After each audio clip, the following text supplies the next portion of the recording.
Hello and welcome to the channel. My name is Annalisa and today I am working on my April reading journal. So I decided to break the mold a little bit with my theme for this month. So lately I've been doing mostly themes that go along with what month it is, like spring themed for March and Valentine's themed for February. But the only thing that particularly is associated with April is showers, and I didn't particularly feel like doing a whole theme about rain, so I decided to just pick a cool idea and go with that. And so I decided that this month's theme would be space.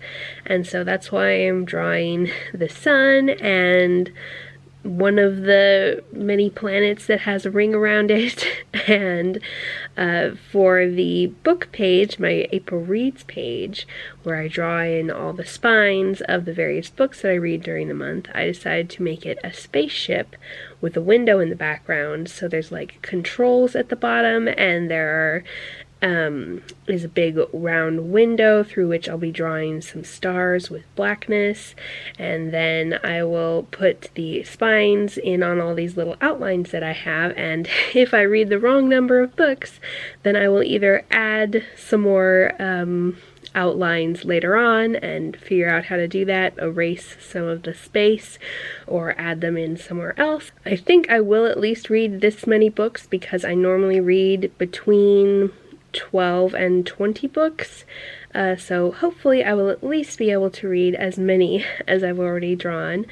But so far this month I've already read Planet Earth is Blue, and what's really cool about that is that it happens to be space themed, and I had already decided on this month's theme before I started reading that, but after I had finished reading it, I got really excited to be drawing this, and no doubt did a much better job, or at least a much more inspired job than I would have had before I read that book. It's actually all specifically about this little girl waiting for the Challenger to go up into space, so it's specifically about spaceships and how cool they are.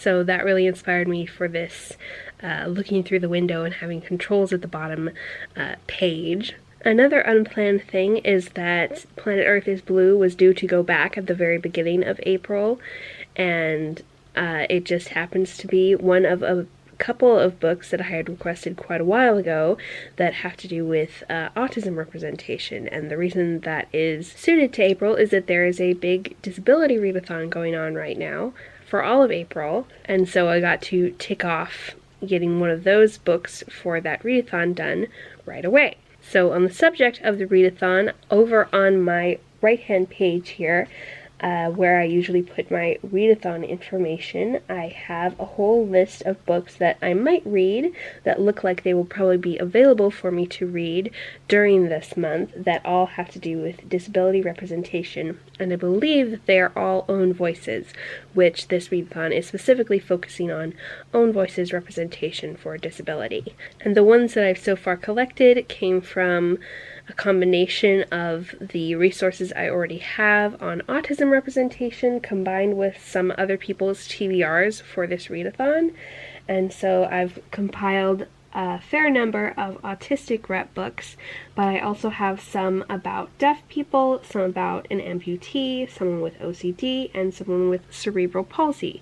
And I've already started reading the book Out of My Mind, which has cerebral palsy representation, and I'm really enjoying it. So I'm very excited to get on with this readathon. And the other space-themed illustration that I did is a bunch of asteroids, like in an asteroid belt, to separate out my mood tracking from my what format I'm reading in tracker. And so that is my April reading journal. Thank you so much for watching, and I will see you in the next video. Bye!